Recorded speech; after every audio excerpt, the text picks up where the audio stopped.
अच्छा, आज हमारी CSS के ट्यूटोरियल स्टार्ट हो रहा है, जिसमें सबसे पहले हम इंट्रोडक्शन देख लेते हैं CSS का। इंट्रोडक्शन में क्या है, CSS हमारे पास cascading bundle of styling sheets होती हैं, जिसके अंदर हम क्या डिस्क्राइब करते हैं कि कैसे हमारी जो HTML की स्क्रीन है उसको हम और डिस्क्राइब कर देते हैं।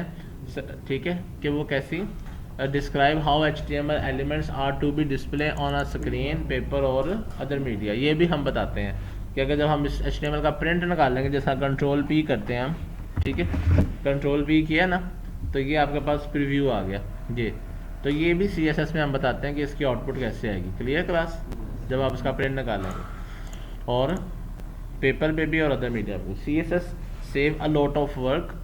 बहुत सा काम इसने आसान कर दिया। जो हमें HTML के टैग लगाने पड़ते थे, इटैलिक, बोल्ड वगैरह करना पड़ता था, उसकी बजाय हम CSS को इस्तेमाल करके और इसको एक जगह यूज़ करके इसको एक जगह पे यूज़ करके हम बहुत जगह इसको इस्तेमाल कर सकते हैं। एक दफ़ा लिख के इसको 10 जगह इस्तेमाल भी कर सकते हैं। ठीक है, तो इसकी वजह से इसने हमारी बड़ी हेल्प की। और external style sheet are store in CSS file. External files हम बना लेते हैं और उसको फिर हम पूरी वेबसाइट में इस्तेमाल करते रहते हैं। क्लियर? जैसा यहाँ पर ये कुछ डेमो दे रहा है कि इस तरह से जो आपका पहले नॉर्मल पेज एक होता था, लेकिन अब आपका ये जो एक पेज बनेगा, इस तरह से कलरफुल पेज बनाने के लिए, डिफरेंट किस्म की स्टाइलिंग बॉर्डर लगाने के लिए हम CSS को इस्तेमाल करते हैं। Okay class, why use CSS को इस्तेमाल क्यों करते हैं? CSS हमारे पास स्टाइल्स के लिए, डिज़ाइनिंग के लिए, लेआउट्स वेरिएशंस के लिए और डिफरेंट डिवाइसेस पे आपकी वेबसाइट रिस्पॉन्सिव नज़र आए। यानी कि रिस्पॉन्सिव का मतलब है कि हर स्क्रीन के ऊपर वो सही रिस्पॉन्स दे रही हो। सर क्या निशानी है कि रिस्पॉन्सिव का? कैसे पता चलता है कि रिस्पॉन्सिव नहीं है?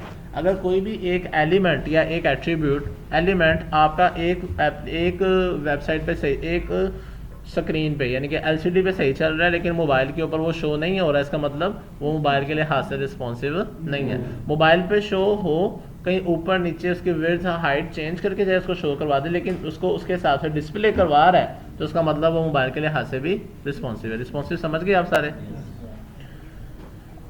अच्छा, ये एग्जांपल है जिस तरह से हम CSS का कोड लिखा करेंगे। ठीक है, ये कोड लिखने का तरीका है।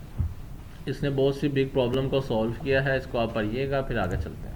ठीक है, यहाँ से मैंने आपको कहा है कि इसको डिटेल में नहीं मैं जाता, आपने इसको खुद डिटेलिंग करनी है। ठीक है, जो क्वेश्चन हो, जो ना समझ आए, मुझे नेक्स्ट लेक्चर में आप बता दिया करें। CSS हमारे पास का तरीका, अगर हम इनलाइन CSS की बात करें तो कुछ ये तरीका होता है हमारे पास कि CSS का हम जब प्रॉपर्टी लगाते हैं तो उसके अंदर ऐसे CSS की स्टाइल की प्रॉपर्टी के अंदर, स्टाइल के एट्रीब्यूट के अंदर हम प्रॉपर्टी वैल्यू की वैल्यू फॉर्म में चलते हैं। और अगर एक ही में हमने 2 वैल्यू देनी है तो बीच में हम किसका इस्तेमाल करते हैं? सेमीकोलन का यूज़ कर लेते हैं। Clear class?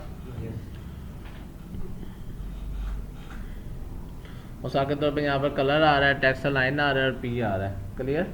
उसने कैसे इनको यूज़ किया? उसने कहा पहले इसको मैं यहाँ एक्सप्लेन कर देता हूँ। सिंपल, यहाँ एक नई फाइल बना लेते हैं।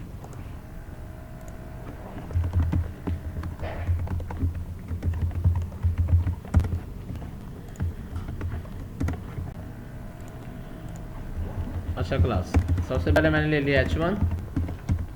ठीक है, this is inline CSS। Okay, CSS की हमारे पास एक्चुअली 3 तरह की इसको लगाने के तरीके हैं। यूज़ करने का तरीके भी हमारे पास CSS के कितने हैं? 3। और उसको उन तरीक़ों के अंदर अपने HTML टैग्स को कॉल करने के भी तरीके हमारे पास, मैंने बेसिक तरीके कितने बताए थे, वो भी हमारे पास 3 आते हैं। ठीक है, अच्छा बेसिक अगर हम देखते हैं, सबसे पहले हेडिंग को, दिस इज़ इनलाइन CSS। यहाँ पर मैं लिख देता हूँ, इसमें हमारे पास 3 टाइप्स हैं। एक है इनलाइन CSS, दूसरी इंटरनल और तीसरी एक्सटर्नल है। ठीक है, इसको मैं कर देता हूँ इंटरनल, इसको मैं कर देता हूँ एक्सटर्नल।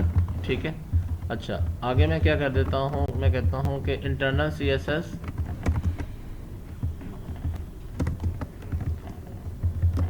Bye ID। ओके, इसको मैं कर देता हूँ बाय क्लास। ठीक हो गया, बाय टैग तो आपको क्लियर हो ही जाएगा। इसी तरह इसको मैं कहता हूँ बाय ID। ओके, और यहाँ मैं कहता हूँ बाय क्लास। ठीक है, अच्छा बाय, यहाँ तक क्लियर? कोई क्वेश्चन तो नहीं है किसी का? सॉरी नहीं, इनलाइन के अंदर हमें आईडी और क्लास की जरूरत नहीं पड़ती।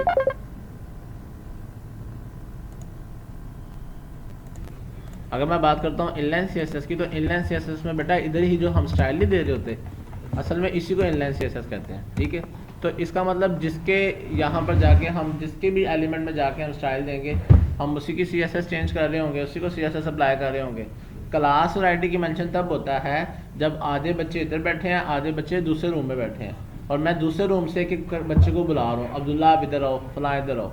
जब मैं एक एक बच्चे के पास खुद ही जाके उसको काम दे रहा हूँ, तो मुझे उसका नाम लेने की ज़रूरत नहीं है। बात समझ लगी ना, कॉन्सेप्ट क्लियर हो गया।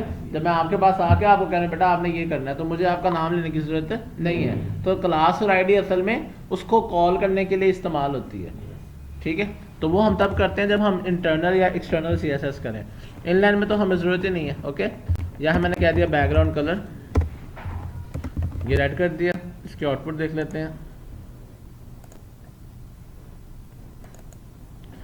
ये कलर कैसे चेंज हुआ है इसका, इनलाइन सीएसएस से, ओके। अब इसी तरह एक एक करके हम सबका कलर चेंज करेंगे उन्हीं के थ्रू, ओके।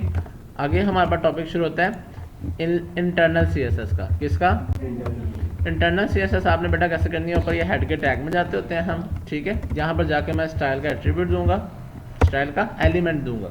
स्टाइल के एलिमेंट में आके मैं यहाँ पर, अब मेरे पास 3 तरीके हैं नीचे इस HTML को एक्सेस करने के, ओके। पहला तरीका है बेटा बाय टैग नेम। क्या तरीका है, जो उसका टैग का नेम है। लाइक टैग का नेम था H1, यही था ना। मैंने कहा टैग नेम, और यहाँ मैंने इसका कलर दे दिया या बैकग्राउंड कलर दे दिया ग्रीन, ओके।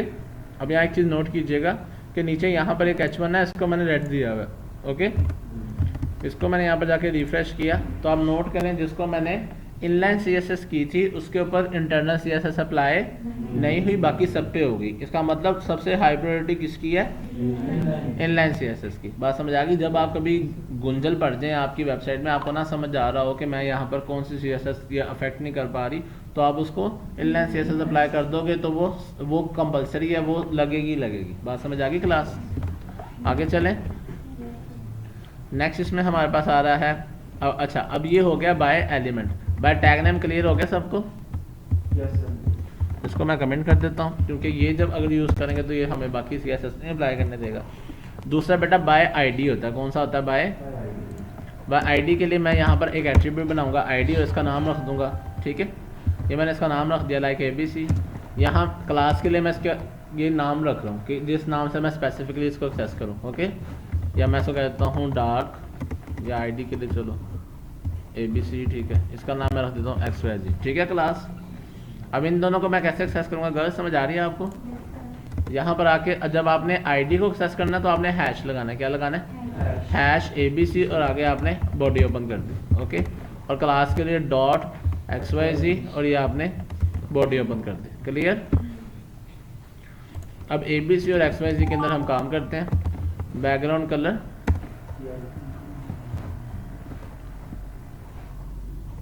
ब्लू दे दिया, ठीक है। और इसमें बैकग्राउंड कलर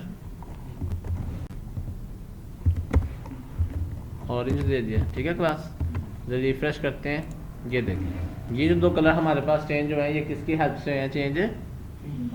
जो ID internal CSS bye ID था, और दूसरा इंटरनल सीएसएस बाय क्लास था।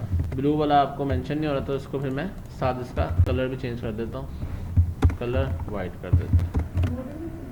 हर चीज़ चेंज होती है बच्चे। यहाँ तक समझ आ गई, क्लियर हो गया। अब आपको इंटरनल सीएसएस बाय आईडी और बाय क्लास दोनों समझ आ गई। अब हम चलते हैं एक्सटर्नल सीएसएस के पास। यहाँ तक क्लियर है? एक्सटर्नल सीएसएस के लिए हम क्या करते हैं, हमने एक अलग से एक फ़ाइल बनाएंगे। यहाँ पर मैं आता हूँ, यहाँ पर आके मैं अभी इसी के अंदर फाइल बना लेता हूँ। वैसे अक्सर सही तरीका होता है कि आप अलग से फोल्डर बना के रखें, ठीक है। तो अलग से फोल्डर बना लें अब्दुल्ला। फिर CSS का इसका एक फोल्डर बनाते हैं इस लेवल पे आके।